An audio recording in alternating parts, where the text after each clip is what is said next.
حملہ کرنے کی کوشش کر رہا تھا، ان چڑیوں نے اپنی چونچ سے وہ کنکریاں چھوڑی، اور کتابوں میں لکھا ہے کہ جس کنکری کے جس کے اوپر پڑنا تھا ان کنکریوں کے اوپر لوگوں کے سپاہیوں کے نام لکھے ہوئے تھے۔ ابرہہ کا بھی ایک کنکری کے اوپر نام تھا، لیکن ابرہہ کی موت کیسے آتی ہے میں کل آپ کو بتاؤں گا۔ یہاں اتنا سماعت کرے کہ جو لوگ اللہ کے گھر کو گرانے کے لیے آئے تھے، وہ کنکریاں ان پرندوں نے اپنی چونچ سے چھوڑی اور اوپر سے نیچے گری، لوگوں کے سروں پہ آئی اور سر سے لے کر کے پورے جسم کو پھاڑ دیا۔ جس بھی جانور کے اوپر سوار تھے اس جانور کو بھی دو ٹکڑوں میں بانٹ دیا۔ اسی طریقے سے بادشاہ کا سارے کے سارا لشکر تباہ ہو گیا، ہلاک ہو گیا۔ مکہ والے پہاڑیوں سے یہ سب منظر اپنی آنکھوں سے دیکھتے، یہ کیا ہوا، یہ قدرت کا کیسا کرشمہ ہو گیا، یہ اللہ کے گھر کی کیسی، جو اللہ نے اپنے گھر کی حفاظت کی، کیسے مدد ہوئی۔ لشکر جب تباہ ہو گیا، بادشاہ پھر کس طرف جاتا ہے، کیا ہوتا ہے وہ کل میں بتاؤں گا۔ یہاں یہ ہوتا ہے حضرت سیدنا عبد المطلب اپنے مکہ شہر والوں کے ساتھ یہ سارا منظر دیکھ رہے، پھر آپ کی مقبولیت اور بڑھ جاتی ہے، لوگ آپ کے اور قریب آ جاتے ہیں، آپ کی باتوں کو مانتے ہیں، آپ کی عزت تعظیم کرتے ہیں اور کہتے ہیں اللہ تبارک و تعالیٰ کے حضرت سیدنا عبد المطلب کے بارے میں کتابوں میں لکھا ہے کہ جب بھی کوئی پریشانی آتی، جب بھی کوئی مصیبتیں آتی، لوگ آپ کے پاس حاضر ہو جاتے اور اسی طریقے سے وہ اللہ کی بارگاہ میں دعا فرماتے، اللہ تعالیٰ ان کی دعاؤں کو قبول فرما لیا کرتا تھا۔ پھر پہاڑوں سے اترے، مکہ میں رہنے والے آ کر کے اپنی زندگی بسر کرتے تھے۔ ابرہہ کا انجام کیا ہوا انشاءاللہ کل کی تقریر کے اندر آپ سماعت کریں گے۔ اللہ تبارک و تعالیٰ کی بارگاہ میں دعا ہے جو باتیں بتائیں مجھے، آپ کو ان سبوں کو ان باتوں پر عمل کرنے کی توفیق عطا فرمائے۔ غلطی سے اگر کوئی جملہ نکل گیا ہو مولا تعالیٰ میرے غلط جملے کو اپنے فضل و کرم سے معاف فرمائے۔ وآخر دعوانا ان الحمدللہ رب العالمین۔ السلام علیکم، صلاۃ و سلام کے لیے صلی اللہ علیک یا رسول اللہ وسلم علیک یا نبی سلام علیک یا رسول سلام علیک یا نبی سلام علیک یا رسول سلام علیک یا حبیب سلام علیک یا حبیب سلام علیک صلوات اللہ علیک یا نبی سلام علیک یا رسول سلام واسطہ مولا علی کا واسطہ ماں فاطمہ کا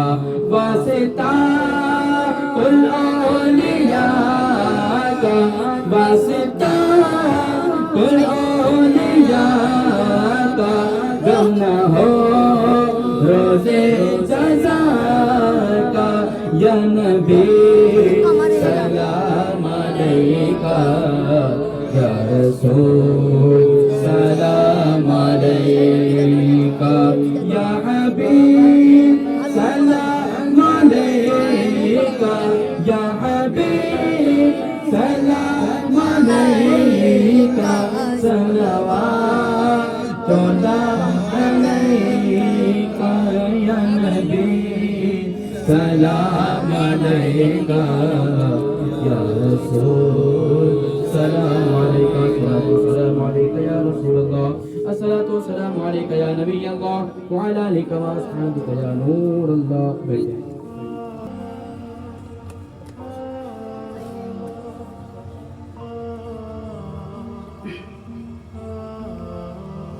اللهم ربنا آتنا في الدنيا حسنة وفي الآخرة حسنة وقنا عذاب النار وقنا عذاب القبر وقنا عذاب الحشر وقنا عذاب الدارين اللهم رب اجعلني مقيم الصلاة ومن ذريتي ربنا وتقبل دعاء ربنا اغفر لي ولوالدي وللمؤمنين يوم يقوم الحساب۔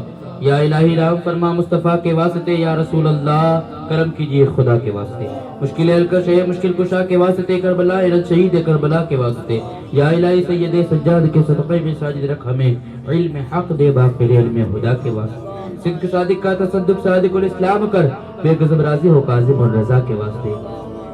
یا الہی قادری کر، قادری رب قادریوں میں اٹھا، قدر عبد القادر قدرت نما کے واسطے۔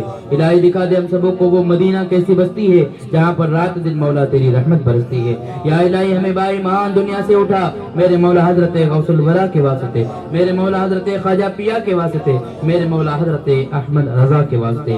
یا اللہ تبارک و تعالیٰ جو محفل سجائی گئی، جو بھی نعت منقبت حمد صلاۃ السلام کل سے جو بھی درس و بیان ہوا، پڑھنے سننے سنانے میں اگر کوئی لفظ ساون مان منقطع ہوئی وہ اپنے فضل و کرم سے معاف فرما دے۔ اس کا ثواب سب سے پہلے تیری بارگاہ میں نظر کرتے قبول فرما لے، تیرے پیارے محبوب علیہ السلام کی بارگاہ میں پہنچاتے قبول فرما لے، ان کے وسیلے سے تمام انبیاء اکرام کی روح تک پہنچاتے قبول فرما لے، تمام صحابہ اکرام کی روح تک پہنچاتے قبول فرما لے، تمام تابعین تبع تابعین تابعات تبع تابعات کی روح تک پہنچاتے قبول فرما لے۔ حضرت آدم سے لے کر قیامت تک جتنے بھی مسلمان آئے آنے والے جو بھی دنیا میں موجود ہے، یا اللہ تمام مسلمانوں کے ارواحوں تک پہنچاتے قبول فرما لے۔ مولا تبارک و تعالیٰ آج کی محفل کا جنہوں نے انتظام کیا، مالک و مولا ان کے خاندان کے جتنے بھی مرحومین دنیا سے ایمان کے ساتھ گئے ان کی روح تک بھی پہنچاتے قبول فرما لے۔ مالک و مولا ہم تمام کے مرحومین کی بارگاہوں تک پہنچاتے قبول فرما لے۔ یا اللہ تیرے پیارے محبوب صلی اللہ علیہ وسلم کے صدقے توسل سے ہم سبوں کو 5 وقتہ نمازوں کی پابندی کرنے کی توفیق عطا فرما، ہماری پیشانیوں میں سجدوں کی تڑپ عطا فرما، ہمارے سجدوں میں لذت عطا فرما، چاشنی عطا فرما، اخلاص عطا فرما، للہیت عطا فرما، تیرا قرب عطا فرما، تیرے محبوب سے سچی محبت کرنے کی توفیق عطا فرما۔ یا اللہ عالم اسلام کے مسلمانوں کے ایمان کی حفاظت فرما، عالم اسلام کے مسلمانوں کے عقیدوں کی حفاظت فرما، بالخصوص برما فلسطین سیریا و جاپان و افغان کے مسلمانوں کے غیب سے مدد فرما، اہل ہند کے مسلمانوں کے غیب سے مدد فرما۔ تجھے فضل کرتے نہیں لگتی بار، نہ ہو تجھ سے مایوس امیدوار۔ گناہوں کی عادت چھوڑا میرے مولا، مجھے دیکھ انسان بنا میرے مولا۔ گناہوں کی عادت چھوڑا میرے مولا، مجھے بنا میرے مولا۔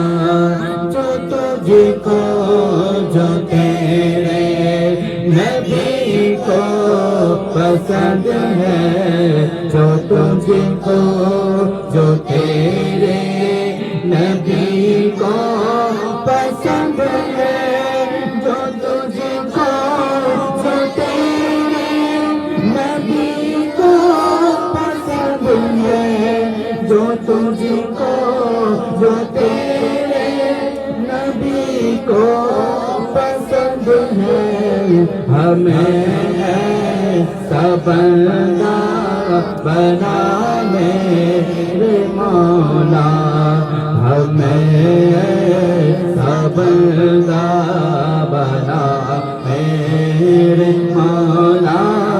گناہوں کی عادت چھوڑا میرے مولا، مجھے انسان بنا میرے مولا۔ جنہوں نے کما ہے دعا کا مجھ سے، جنہوں نے کہا ہے دعا کا مجھ سے، جنہوں نے کہا ہے دعا کا مجھ سے، جنہوں نے کہا ہے دعا کا مجھ سے، تو کر دے سبھی کا بھلا میرے مولا، تو کر دے سبھی کا بھلا میرے مولا۔ گناہوں کی عادت چھوڑا میرے مولا، ہمیں انسان بنا میرے مولا۔ ان اللہ وملائکتہ یصلون علی النبی یا ایھا الذین آمنوا صلوا علیہ وسلموا تسلیما۔ صلاة وسلام عليك يا رسول الله صلى الله عليه وسلم. سبحان ربك رب العزة عما يصفون وسلام على المرسلين والحمد لله رب العالمين. وحق لا إله إلا الله محمد رسول الله.